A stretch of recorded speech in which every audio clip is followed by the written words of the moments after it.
En el día de hoy también vamos a leer varios textos. En este caso vamos a profundizar en la armonía de los 4 evangelios, así que vamos a leer este acontecimiento del arresto y traición de Jesús en los 4 evangelios. Pero por ahora vamos a empezar con el Evangelio según Lucas, capítulo 22, versículos del 47 al 53. Dice: mientras Jesús hablaba, se acercó una multitud, liderada por Judas, uno de los 12 discípulos. Judas caminó hacia Jesús para saludarlo con un beso. Entonces Jesús le dijo: Judas, ¿con un beso traicionas al Hijo del Hombre? Cuando los otros discípulos vieron lo que estaba por suceder, exclamaron: Señor, ¿peleamos? Trajimos las espadas. Y uno de ellos hirió al esclavo del sumo sacerdote cortándole la oreja derecha. Pero Jesús dijo: basta. Y tocó la oreja del hombre y lo sanó. Entonces Jesús habló a los principales sacerdotes, a los capitanes de la guardia del templo y a los ancianos que habían venido a buscarlo. ¿Acaso soy un peligroso revolucionario para que vengan con espadas y palos para arrestarme?, les preguntó Jesús.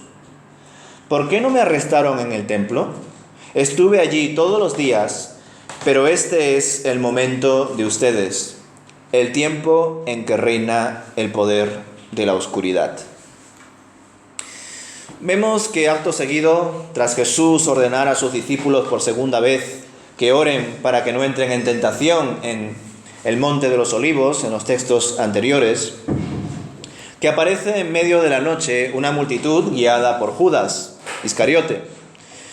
Esto era así, ya lo sabéis muchos de vosotros, ¿verdad? Porque Judas, junto con los 11, eran de los discípulos que sabían que el Señor pasaba su ministerio por la tarde y en especial por la noche, orando y descansando en el Monte de los Olivos. Por las mañanas estaba en el templo predicando las buenas noticias. Leemos que Judas fue directamente a la presencia de Jesús y le saludó dándole un beso. ¿Por qué creéis que Judas Iscariote besó a Jesús? Opino que lo hizo así como una muestra de, ¿verdad?, quién era en medio de la oscuridad. Es decir, debemos entender que era de noche y que todos se vestirían de una forma similar y que tendrían un aspecto bastante parecido. Por lo tanto, la forma más clara de ser identificado y entregado a los soldados que venían a apresarle era ser besado por uno de sus propios discípulos. Sin duda, teniendo en cuenta que Satanás estaba dentro de todo esto, ¿verdad?, dentro de esta traición, que Satanás había entrado en Judas, el traicionarle dándole un beso es un claro ejemplo de burla e hipocresía ante el Maestro con el cual convivió y que él amó. Pero que Judas no lo amaba ni respetaba, incluso robaba dinero de la bolsa que tenían los discípulos. El acontecimiento de la traición, según Mateo capítulo 26, versículos 47 al 56, dice lo siguiente: mientras Jesús hablaba, llegó Judas, uno de los 12 discípulos, junto con una multitud de hombres armados con espadas y palos. Los habían enviado los principales sacerdotes y los ancianos del pueblo. El traidor Judas había acordado con ellos una señal. Sabrán a cuál arrestar cuando lo salude con un beso. Entonces Judas fue directamente a Jesús. «Saludos, Rabí», exclamó y le dio el beso. Jesús dijo: «Amigo mío, adelante, haz lo que viniste a hacer». Entonces los otros agarraron a Jesús y lo arrestaron. Pero uno de los hombres que estaban con Jesús sacó su espada e hirió al esclavo del sumo sacerdote cortándole una oreja. «Guarda tu espada», le dijo Jesús. «Los que usan la espada morirán a espada. ¿No te das cuenta de que yo podría pedirle a mi Padre que enviara miles de ángeles para que nos protejan y Él los enviaría de inmediato? Pero si lo hiciera, ¿cómo se cumplirían las escrituras que describen lo que tiene que suceder ahora? Luego Jesús le dijo a la multitud: ¿acaso soy un peligroso revolucionario para que vengan con espadas y palos para arrestarme? ¿Por qué no me arrestaron en el templo? Estuve enseñando ahí todos los días, pero todo esto sucede para que se cumplan las palabras de los profetas registradas en las Escrituras. En ese momento, todos los discípulos lo abandonaron y huyeron. Vemos que en Mateo aparecen detalles que en el Evangelio de Lucas no se encuentran, como el breve diálogo entre Jesús y Judas durante la traición. También añade el diálogo entre Jesús y el discípulo que cortó la oreja a uno de los hombres de la multitud. Desde luego la autoridad con la que habla Jesús es bastante directa y nos hace recordar a las tentaciones que Jesús recibió en el desierto, dando a entender que él podría pedir a su Padre que envíe ángeles para que le ayuden, pero que ese no es el plan de Dios. Supongo que lo recordaréis. En medio de esas 3 tentaciones, en una de ellas, Satanás le dice a Jesús: tírate, porque los ángeles de Dios te salvarán. Y al menos yo creo que Jesús está haciendo referencia a esa tentación. Recordad también que Lucas tiene esa sensibilidad. A diferencia de los otros evangelios, dice que Satanás se apartó por un tiempo, lo que da a entender que las tentaciones de Satanás a Jesús fueron durante todo su ministerio y no solamente en el desierto. Y además, como concluye esta sección, este es el momento de ustedes, el tiempo en que reina el poder de la oscuridad. Por tanto, nos damos cuenta de que Jesús ya sabe que en cualquier momento su Padre le puede salvar de esa situación, pero que ese no es el objetivo de su misión. Y tiene que seguir adelante. Y afortunadamente aquí ya Jesús estaba totalmente mentalizado. No tenía la misma actitud que antes, orando en el Monte de los Olivos, diciéndole a su Padre que quite esa copa de sufrimiento, pero que se haga su voluntad, no la de él. Finalmente, Mateo también incorpora al final de la sección un detalle que Lucas no lo hace, pues dice que los discípulos de Jesús huyeron y le abandonaron. Sin embargo, el Evangelio de Lucas da la impresión de que ellos se quedan en el Monte de los Olivos, mientras los soldados se llevan a Jesús al concilio para ser juzgado. En Marcos capítulo 14, versículos del 43 al 52, encontramos también este acontecimiento del arresto y la traición. En algunos aspectos son lo mismo que en Mateo y Lucas, con la diferencia de que uno de los discípulos tuvo que huir de forma muy precipitada, el cual se cree que es Juan, aunque hay algunos que dicen que fue Marcos. Así dice los versículos solamente 51 y 52 del capítulo 14 de Marcos. Un joven que lo seguía solamente llevaba puesta una camisa de noche de lino. Cuando la turba intentó agarrarlo, su camisa de noche se deslizó y huyó desnudo.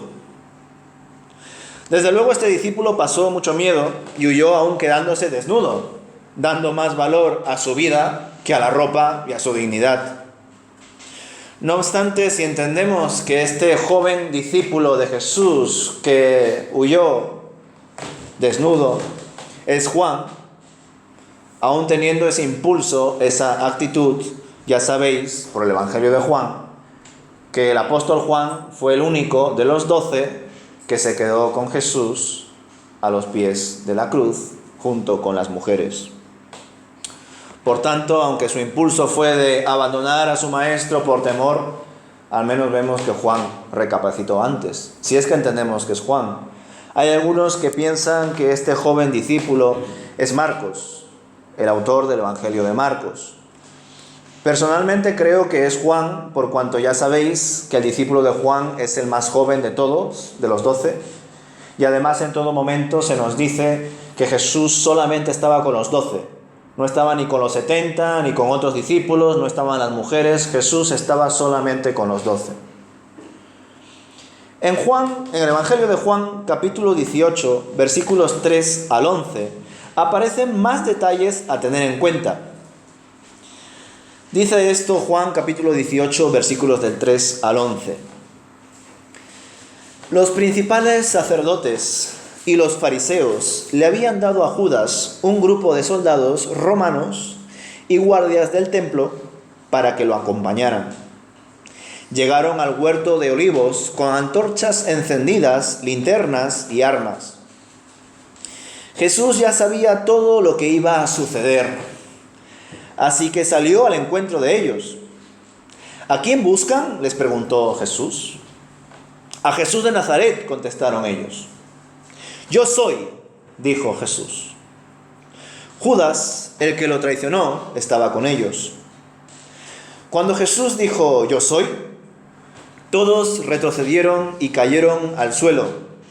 Una vez más les preguntó, ¿a quién buscan? Y nuevamente ellos contestaron, a Jesús de Nazaret. Ya les dije que yo soy, dijo Jesús. Ya que soy la persona a quien buscan, dejen que los demás se vayan. Lo hizo para que se cumplieran sus propias palabras. No perdí ni a uno solo de los que me diste.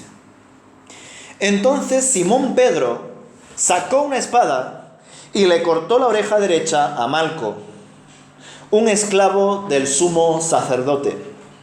Pero Jesús le dijo a Pedro, mete tu espada en la vaina. ¿Acaso no voy a beber de la copa de sufrimiento que me ha dado el Padre? Hasta aquí termina el testimonio según el Evangelio de Juan. Comprobamos, hermanos, que el testimonio recogido por Juan tiene varios matices que los otros evangelios no recogen. Primeramente nos revela que no solo fueron líderes religiosos, sino también sus respectivos siervos, soldados, y también soldados romanos. Es más, cuando leemos la descripción de estos soldados en algunas versiones, se dice que estos soldados eran una compañía o cohorte de soldados romanos, que significa una 10ª parte de una legión romana. Lo cual, hermanos, significa que según el Evangelio de Juan, se sabe cuántas personas fueron a por Jesús. 600 soldados romanos, más soldados del templo, más siervos del sumo sacerdote, más líderes religiosos corruptos. ¿Os imagináis a tantas personas yendo al Monte de los Olivos solamente para arrestar a un hombre? ¿Os imagináis a una persona que sea tan peligrosa que vayan más de 600 soldados, hoy en día pues policías, a por él, para detenerle, para arrestarle? Increíble, ¿verdad? No sé si sabíais este detalle, pero a mí me ha dejado sorprendido la cantidad de soldados que fueron a por Jesús.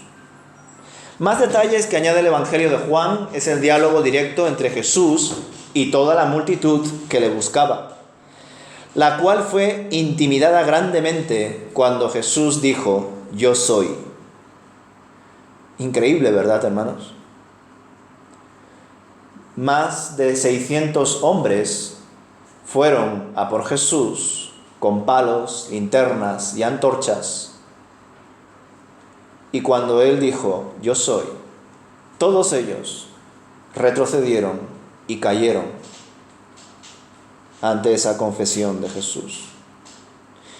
Aquí vemos no solo que Jesús tiene la iniciativa de ir a por ellos, sino que no se recoge el beso de Judas, lo cual no significa que no se haya producido, pues entendemos que todo esto complementa lo que ocurrió realmente.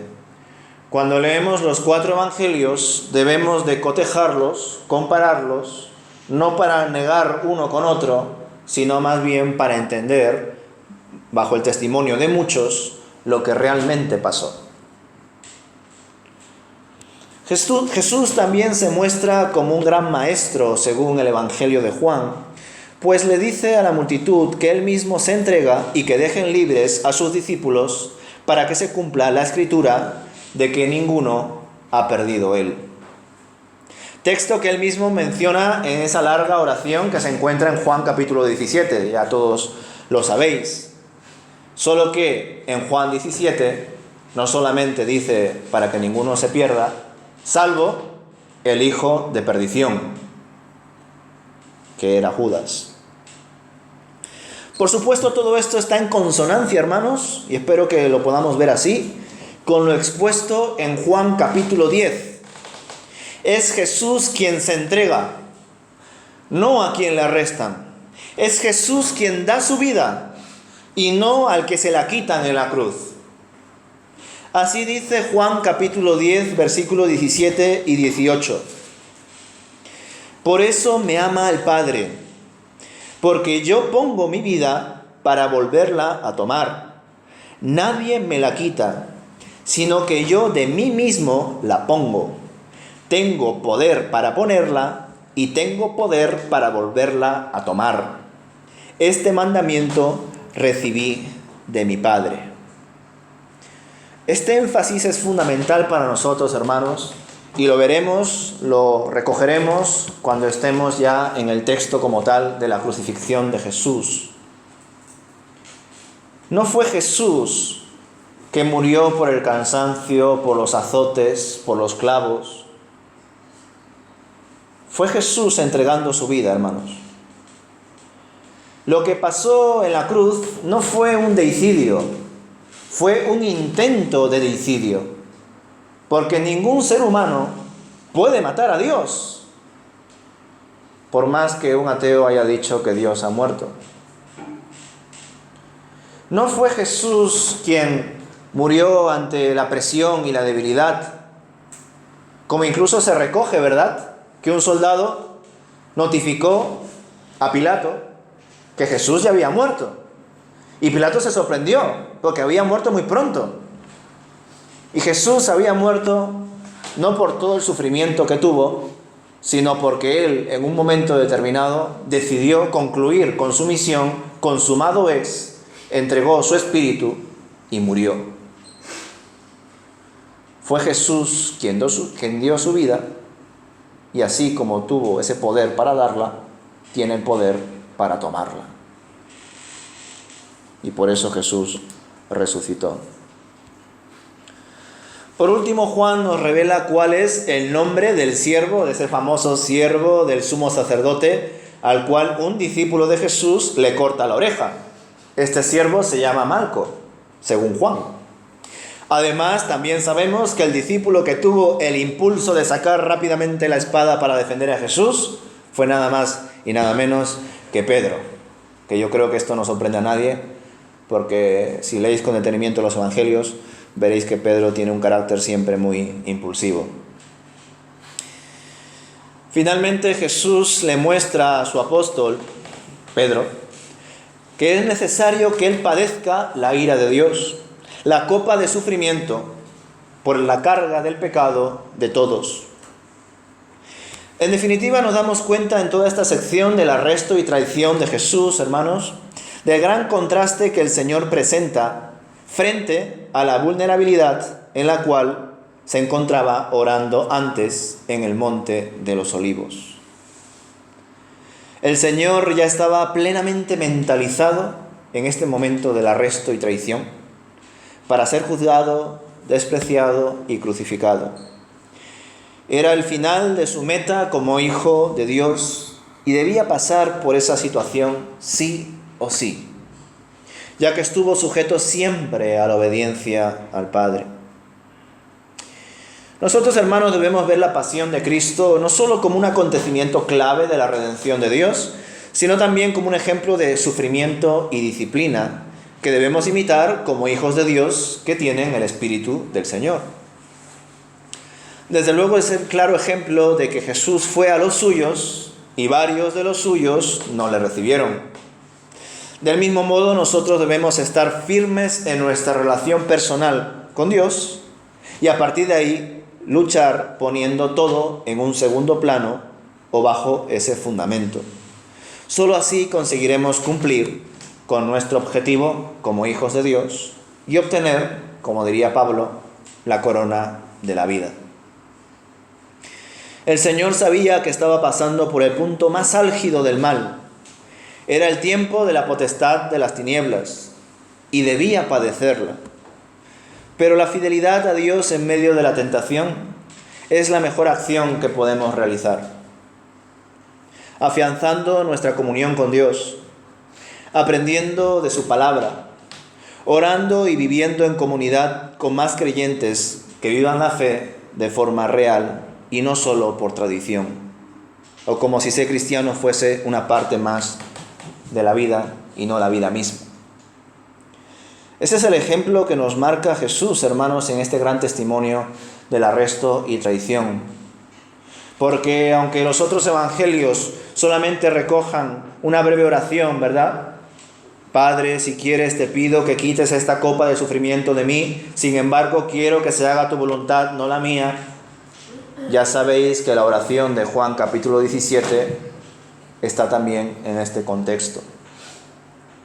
Y en ese contexto, Jesús no solamente estaba orando al Padre, sino que estaba citando palabras, profecías que se estaban cumpliendo o que estaban a punto de cumplirse.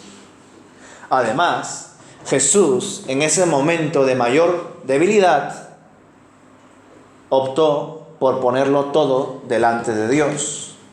Al igual que nosotros, imitándole a Él, en los momentos de mayor vulnerabilidad, crisis personal, debemos ponerlo todo delante de Dios. Pero no solamente eso, hermanos.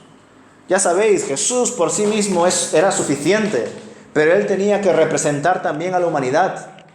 Era Dios, pero también hombre. Y por tanto, mostró su humanidad en esa oración. Mostró esa comunión no solamente con Dios, sino también con los discípulos. Y eso también lo debemos de aprender nosotros. Porque cuenta el texto que Jesús, después de celebrar la Pascua e instituir la cena y de la sobremesa que tuvo, fue al Monte de los Olivos con sus discípulos. Él pudo ir solo y tener un tiempo de silencio o de soledad, orando y reflexionando en lo que iba a pasar. Pero el texto nos dice que Jesús fue con los 11 y que además les dijo a ellos: orad para que no entréis en tentación, porque Jesús sabía que Satanás, y además se lo había dicho, les había pedido, ¿verdad?, a sus discípulos para zarandearlos como a trigo. Jesús, en su momento de mayor debilidad, tuvo momentos de soledad, de comunión íntima con Dios, pero estuvo acompañado con sus discípulos. Estuvo con los 11 hermanos. Del mismo modo, nosotros debemos aprender ese testimonio. En momentos de debilidad, de vulnerabilidad, invertir en vuestra vida personal, en vuestra comunión con Dios, en las disciplinas espirituales, en la memorización de la palabra, en el entendimiento de la misma, en la oración, pero también debemos buscar apoyo en la iglesia. Porque en ese momento esos 11 representaban la iglesia, la comunión entre los hermanos. Y si Jesús, siendo quien es el Hijo de Dios, Dios hecho hombre, ha hecho estas cosas, ¿cuánta mayor necesidad tenemos nosotros, que no somos Él, pero que tenemos el deber de imitarle? Porque también somos hijos de Dios por la gracia del Señor. Así que, hermanos, aquí en el tiempo de la prueba, en el tiempo en el cual las personas por su corrupción hicieron el mal y que por supuesto estaba detrás también la potestad, el príncipe del mal trabajando, en medio de todo eso, Jesús muestra muchísima tranquilidad y quietud porque se había preparado para esa gran prueba. Por eso, hermanos, si pensáis que estáis pasando por una prueba o que pronto pasaréis por una prueba, mentalizaros, preparaos, orad, profundizad en la palabra de Dios, congregaos, porque si Jesús lo hizo, ¿cuánto más nosotros? sabiendo que habrán personas que nos deseen el mal, que habrán falsos cristianos, que habrán traidores entre nosotros, que por supuesto está Satanás acechando como león rugiente, viendo a quién devorar,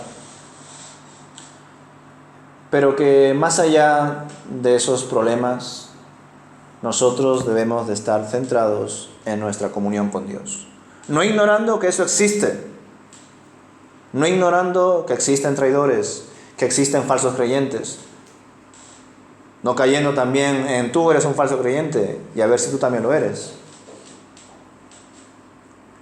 pero sobre todo centrándonos en nuestra comunión con Dios.